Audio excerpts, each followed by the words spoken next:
Madame, Monsieur, bonsoir, bienvenue aux 20h à la une ce soir. Premier jour de classe ce lundi à travers le pays. La rigueur et la lutte contre les antivaleurs, deux principes qui vont caractériser l'année scolaire 2021-2022. Tony Mwaba a donné le ton à Mbujimaï. Nouvelle expiration aujourd'hui du délai accordé aux confessions religieuses pour trouver un candidat consensuel pour la CENI. Après un nouvel échec, le groupe de 6 se remet au président de l'Assemblée nationale. Des chefs coutumiers de Sekebanza au Congo central exigent réparation. Ils n'ont jamais perçu des droits sur la terre pour Inga. Ils ont levé un coin du voile. Voilà tout pour le sommaire. Merci de votre fidélité. Le 25 et le 26 octobre prochain, l'Union africaine et l'Union européenne vont se rencontrer à Kigali dans le cadre de la deuxième réunion ministérielle. En prévision de cette rencontre, le président en exercice de l'Union africaine, Félix-Antoine Tshisekedi Tshilombo, a présidé une réunion par visioconférence. Cette quatrième réunion du bureau de la conférence des chefs d'État et de gouvernement de l'Union africaine, élargie aux présidents de communautés économiques régionales, a permis aux dirigeants africains d'échanger et de prendre des décisions importantes relatives aux orientations et recommandations quant à la tenue de plusieurs réunions statutaires de l'organisation continentale. Depuis son bureau de la Cité de l'Union africaine, durant 2 heures, le président de la République démocratique du Congo et président de l'Union africaine a rappelé l'urgence de la tenue d'un mini-sommet Union africaine-Union européenne qui se déroulera à Kigali le 25 et 26 octobre de cette année. Le vice-premier ministre, ministre des Affaires étrangères, Christophe Lutundula, le président du panel de l'Union africaine, Toumba Laba, ainsi que le rapporteur du panel, Lucien Lundula, ont pris part à cette réunion virtuelle. La 39e session du Conseil exécutif prévue du 13 au 14 octobre 2021, la 3e réunion de la coordination semestrielle du sommet du 16 octobre 2021, suite à la décision du gouvernement de la République du Tchad renonçant à abriter les sessions statutaires des organes d'octobre 2021, compte tenu des circonstances que traversent les pays, et les discussions sur la tenue de la 2e réunion ministérielle entre l'Union africaine et l'Union européenne à Kigali du 25 au 26 octobre 2021 sont les principaux sujets abordés. Les Bleus et Blancs ont repris le chemin de l'école à travers le pays ce lundi. Pour cette année scolaire, il faudrait consolider la gratuité et travailler dans la rigueur. Le ministre de l'Enseignement primaire a donné le coup d'envoi à l'EPK Bongo, c'est Mbujimaï. Je déclare ouverte l'année scolaire 2021-2022 et je souhaite bon travail et plein succès. C'est en ces termes que le ministre de l'EPST, Tony Mwaba Kazadi, a lancé officiellement ce lundi 4 octobre à partir de l'EPK Bongo dans la commune de Dibindi, en Mbujimaï, la rentrée scolaire sur toute l'étendue de la République démocratique du Congo. C'était en présence de la gouverneure de province intérimaire du Kasaï oriental, Jeannette Longa Moussamba, et de plusieurs autorités provinciales. La province intérimaire du Kasaï oriental 1, Christine Kabika, dans son mot de bienvenue, a donné des indications techniques sur l'organisation de l'année scolaire 2021-2022. La gouverneure de province intérimaire du Kasaï oriental, Jeannette Longa Moussamba, a remercié le gouvernement central pour le choix porté à sa province pour le lancement officiel de la rentrée scolaire 2021-2022. Je salue la construction et la réhabilitation des écoles entreprises dans ma province par le gouvernement de la République. Le ministre Tony Mwaba a placé cette année scolaire 2021-2022 sous le signe de la rigueur. Cette année scolaire 2021-2022 est placée sous le signe de la rigueur pour la recherche de l'excellence en vue d'assurer le redressement de notre sous-secteur de l'EPST. J'exige que désormais, chacun des acteurs et partenaires éducatifs intériorise cette nouvelle approche pour progresser réellement vers la consolidation et la pérennisation de la gratuité, ainsi que la lutte contre les antivaleurs. À Kinshasa, nos reporters ont rencontré des enfants devant les écoles. L'engouement n'était pas au rendez-vous. Constat des chauffeurs taxi, Iverson Kabwaba, Eric Kabamba. Fini les vacances, les rues de Kinshasa ont été inondées par les bleus et blancs ce lundi 4 octobre 2021, conformément au calendrier scolaire édicté par le ministère de l'enseignement primaire, secondaire et technique. Dans la capitale Kinshasa, beaucoup d'écoles ont ouvert leurs grilles pour accueillir ces élèves. La rentrée est effective certes, mais dans certains coins de la ville, les élèves n'ont pas repris le chemin de l'école. Quelques parents se sont expliqués. Quand les parents ont de l'argent, ils ont la capacité donc de faire utiliser leurs enfants. Quand tu n'as pas d'argent, les enfants ne comprennent pas. Je suis un taximan. Bien que les élèves ont repris le chemin de l'école, cela n'est pas effectif à mon humble avis, car les rues sont vides. Peut-être, ce n'est que le début. Voyons voir les semaines qui suivent. Pas besoin d'aller chercher à l'étranger la qualité de l'enseignement si on peut la trouver sur place. L'Université moderne de Kinkole organise depuis 4 ans des enseignements avec le système LMD. Le premier vice-président de l'Assemblée nationale est allé encourager cette initiative du secteur privé Pompon Oumba Landou. Au moment où le gouvernement décide que soient arrimées au système LMD toutes les universités du pays, l'université moderne de Kinkole garde une longueur d'avance sur les autres, avec l'organisation de 4 filières, notamment le droit et administration des affaires, ainsi que l'économie et la gestion des entreprises. Créée en 2017 dans la périphérie, les subventions de l'État se font toujours attendre, à en croire l'ami Lamiel, président du conseil d'administration. Comment pouvez-vous concevoir qu'une université située dans ces milieux périurbains puisse payer l'eau et l'électricité au même titre que les entreprises commerciales? Ces institutions ne bénéficient d'aucune facilité de l'État. Intéressé par la question de l'éducation, le premier vice-président de l'Assemblée nationale, l'honorable Jean-Marc Abonde, apporte son soutien à cette initiative. Un pays ne peut se développer que lorsque les dirigeants politiques mettent au centre de leur action politique l'homme congolais. Je transmettrai ce cahier des charges acquis de droit. Je discuterai avec tous les ministres, pourquoi pas le Premier ministre, le Président de la République, pour que tout ce que vous avez demandé vous soit accordé. La présence d'Augustin Kabouya, secrétaire général du parti présidentiel UDPS, est un message d'encouragement.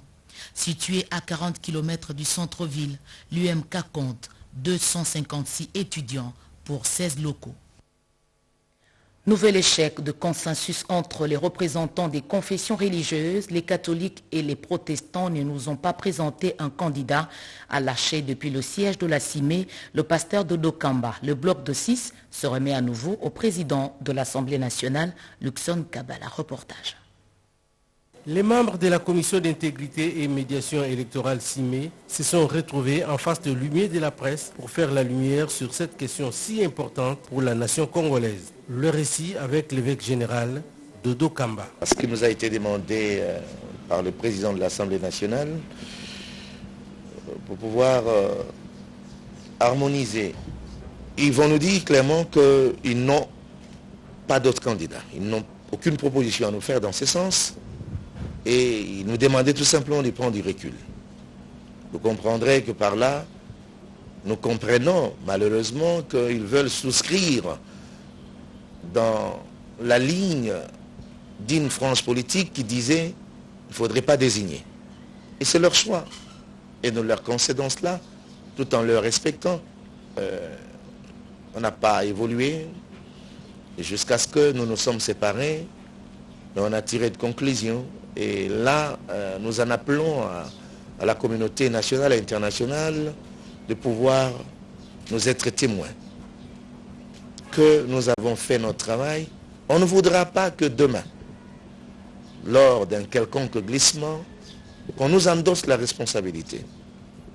Pour ce qui concerne les hommes d'église, nous avons fait notre travail en bon et due forme.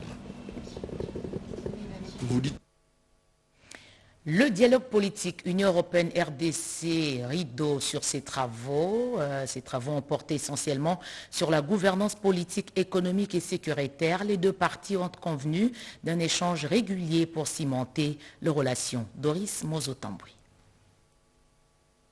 L'Union européenne et la République démocratique du Congo réaffirment et renouvellent leur engagement pour un partenariat concret dans les secteurs de la gouvernance politique, économique et sécuritaire. La troisième session du dialogue politique entre la RDC et l'Union européenne s'est tenue à Kinshasa sous la direction du Premier ministre, chef du gouvernement Jean-Michel Sama-Lukonde. Assise rendue possible grâce aux multiples efforts du président de la République, Félix Antoine Tshisekedi Tshilombo, d'ouvrir le pays au reste du monde. En une journée, la partie congolaise et l'Union européenne ont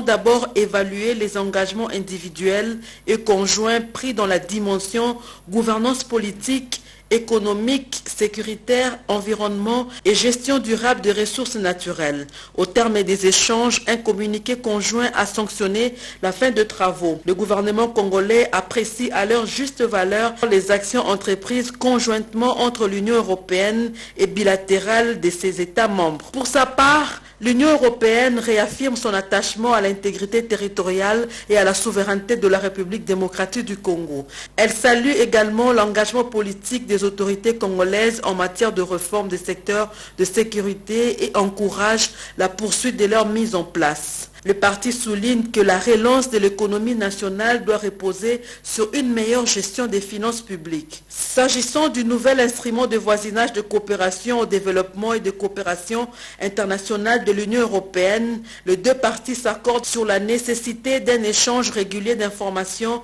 sur les modalités de sa mise en œuvre. La réunion s'est déroulée sous la coprésidence du vice-premier ministre, ministre des Affaires étrangères, Christophe Lutundula Pala. Les partis se retrouvent en 2022 pour la 4e session du dialogue politique. Junior Massoudi est libre. Sa détention a réveillé le sentiment nationaliste partout où se trouvent des Congolais. Des compatriotes s'étaient amassés à Bruxelles devant son lieu de détention. Pascal Séverine Katanda. Junior Massoudi, relaxé en début de cet après-midi de ce lundi 4 octobre 2021. Cet étudiant congolais, inscrit régulièrement à l'université de Louvain-la-Neuve, a été arrêté par la police belge à l'aéroport de Zaventem, va entreprendre finalement ses études d'économie, toujours à l'université de Louvain-la-Neuve, à Bruxelles en Belgique. L'instruction du président de la République au vice-premier ministre, ministre des Affaires étrangères sur ce dossier a beaucoup joué pour cet aboutissement heureux. Il s'ajoute à ces succès le travail du lobbying de la Fédération de la diaspora congolaise, managée par Maître Dieudonné Tshibobamboui. Après sa visite à ses compatriotes sur le lieu de son incarcération, c'est alors que Maître Dieudonné Tshibobwa est allé plaider sa cause auprès du Premier ministre belge. Aussi, cette fédération de la diaspora congolaise a-t-elle mobilisé la communauté congolaise de la Belgique pour le soutien et remercie le chef de l'État pour son implication.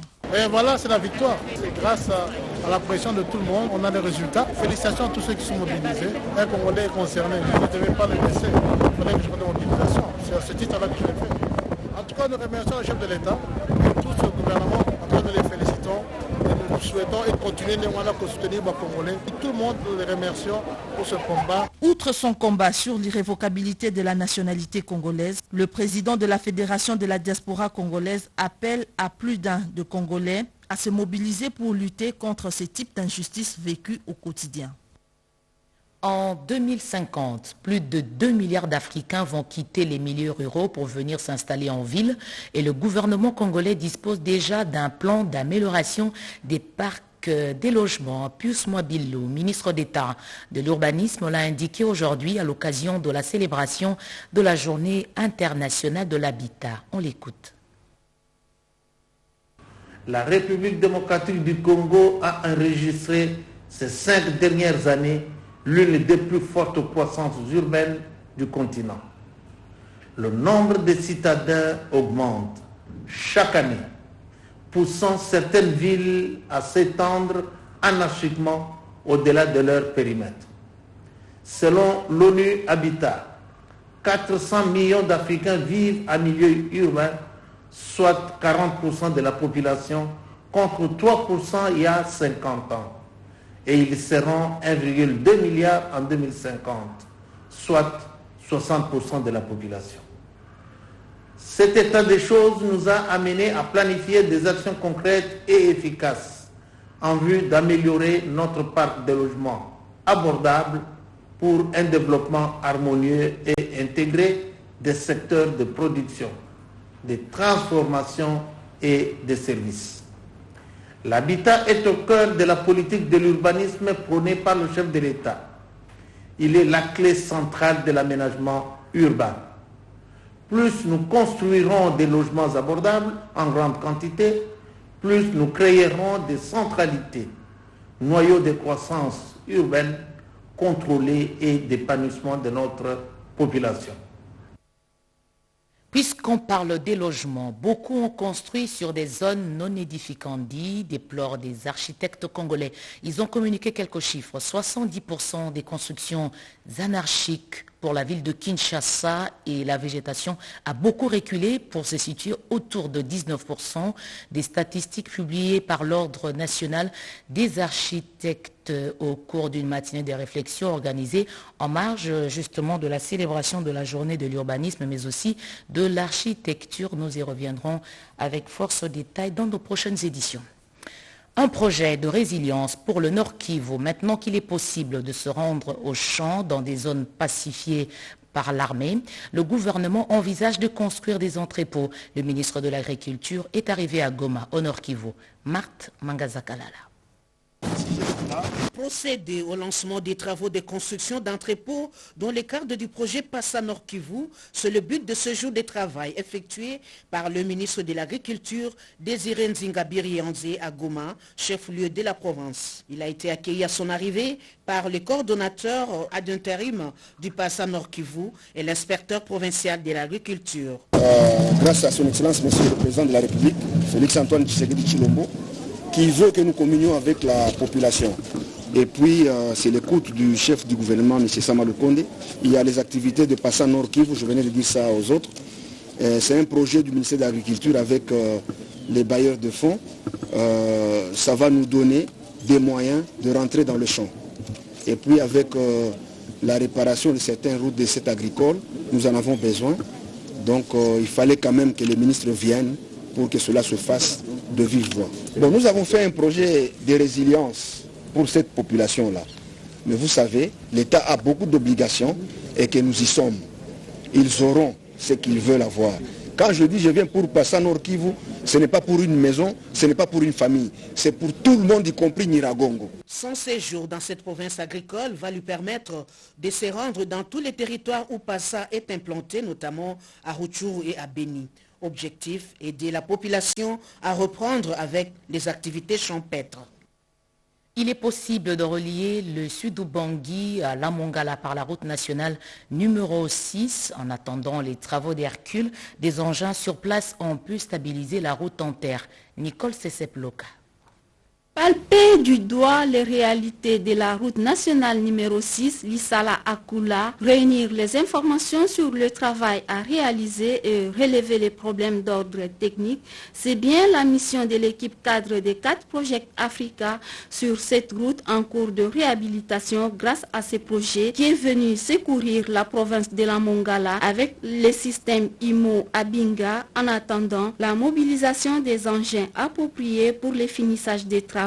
Engins qui nécessitent une exonération de la part des différents services compétents de l'État congolais pour être acheminés ici au pays. Comme au secteur de Mubangi, l'équipe cadre a échangé avec les responsables locaux et les membres du comité de sécurité sur la réhabilitation de cette route qui est dans un état de dégradation très avancé. Nous sommes une délégation qui est venue de Kinshasa.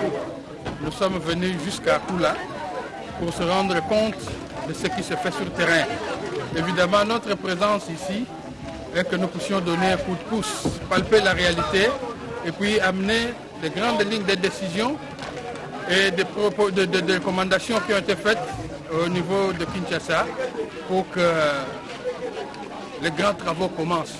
Avec les concours et les savoir-faire des ingénieurs des 4 projets Africa, la route nationale numéro 6 en réhabilitation va permettre de relier la province de la Mongala à celle du sud Ubangi. Feuilleton judiciaire, le garde du corps de feu colonel Kassongo tué par balle à Kinshasa est condamné à la prison à vie pour meurtre et au paiement d'une amende. Les nouvelles de la poursuite des procès Floribert Chebeya et celui de Germain Katanga sont également résumés par Marie Kalong. À la haute cour militaire, la chambre numéro 1, présidée par le premier président, le lieutenant général magistrat Joseph Mutombo Katala Etiende, a repris l'instruction de l'affaire général-major Injila Yav Jean-Luc et consorts après une période de suspension suite aux exceptions d'inconstitutionnalité soulevées devant cette haute juridiction militaire par le prévenu Jean-Luc Injila et Boulala Paul. La Cour constitutionnelle avait déclaré fondée l'exception du prévenu Boulala est non fondée, celle du général-major Injilayav. La même chambre avait siégé dans l'affaire générale de brigade Germain Katanga et consorts poursuivis pour crimes de guerre, crimes contre l'humanité et participation à un mouvement insurrectionnel commis en Ituri. La haute cour militaire a rendu le mardi 14 septembre 2021 son arrêt avant dire droit dans lequel elle a ordonné la descente à Bunia d'une équipe restreinte en vue d'auditionner les victimes et interroger les témoins à charge ou à décharge. D'une chambre à une autre, la haute juridiction militaire qui juge le prévenu commissaire divisionnaire adjoint Palanga Nawesh Elvis poursuivi pour homicide involontaire a soumis au débat le rapport d'expertise émanant du commandant de la base logistique centrale par intérim à propos de 3 armes GP utilisées lors de l'exercice de tir organisé à Kassongoulou. Le mercredi 22 septembre dernier, la haute cour militaire siégeant en matière répressive au degré d'appel a ouvert en chambre foraine à la prison militaire de Ndolo le procès de l'assassinat de Floribert Chebeya et son chauffeur Fidel Bazana, tous deux activistes de droits de l'homme. Elle a procédé à l'identification des commissaires supérieurs adjoints Jacques Mugabo et Christian Ngoy Kinga, 2 prévenus fugitifs condamnés par défaut au premier degré par la cour militaire de Kinshasa-Gombe. De son côté, le tribunal militaire de garnison de Kinshasa-Galiema qui a jugé en procédure de flagrance le prévenu APP Sefou Mangbonguo, poursuivi pour meurtre de son chauffeur, le colonel Kassongo, commandant seconde de la Légion nationale d'intervention, a rendu le lundi 13 septembre 2021 son verdict. Il a condamné le prévenu à la peine capitale avec paiement de 10 millions de dollars américains à la partie civile Bakadiona Badibangamagi à titre de dommages et intérêts. Le changement des mentalités des douaniers et le respect de la déontologie et de l'éthique, c'est un gage de la mobilisation de recettes douanières. Un séminaire a ouvert ses portes à Kinshasa, séminaire organisé pour les formateurs des formateurs de la DGDA. Les douaniers ne peuvent mobiliser les recettes sans l'appropriation de la lutte contre la corruption et la concussion. Ils sont invités au changement des mentalités pour contribuer à l'émergence et au développement du pays grâce à la maximisation des recettes des douanes dans les postes frontières. C'est ce qui justifie la formation des formateurs de la Direction générale des douanes et assises sur les changements des mentalités au cours d'un séminaire organisé par la Coordination pour les changements des mentalités CCM. Séminaire ouvert par le directeur général de la DGDA. C'est dans le cadre de la campagne sur le civisme fiscal et la gestion responsable des deniers publics lancée récemment par le chef de l'État, Félix-Antoine Tshisekedi Tshilombo. Cette campagne était organisée en partenariat avec les régies financières, les ministères des Finances et les budgets. Après l'ouverture du séminaire, le professeur Nana Manouanina, ministre près le président de la République, a planché sur les thèmes « Les processus du changement des mentalités, savoir-être, place centrale de l'homme et de la femme congolaise ». Et s'est attardé sur les changements des mentalités des douaniers en se référant à l'éthique et à la déontologie professionnelle de tous les douaniers. La bonne gouvernance, la redevabilité et le patriotisme était également passé au peine fin. C'est ce message-là du changement de mentalité qu'eux ont à perpétuer, à transmettre auprès de leurs agents pour qu'ensemble nous puissions travailler pour l'intérêt de tout le monde et pour développer la nation congolaise. Merci Eugénie Dada Chabani. Les chefs coutumiers de Sekebanza au Congo central veulent être réhabilités dans leurs droits. Ils exigent réparation des droits des terres jamais perçus depuis la construction du barrage d'Inga. Ils ont présenté le problème au ministre des Ressources hydrauliques. Il plaide pour l'organisation d'une table ronde avec les responsables de la SNEL SA pour régler les contentieux en rapport avec la question de concession, de non-engagement des filles et fils du terroir à la SNEL et de l'électrification de la contrée. Les chefs coutumiers de Sekibanza dans la province du Congo central ont soumis ces desiderata au ministre des Ressources hydrauliques et électricité en séjour de travail dans cette partie du pays.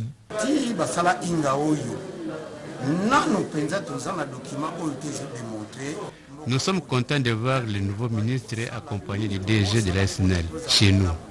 Nous ne sommes pas satisfaits, nos droits ne sont pas respectés.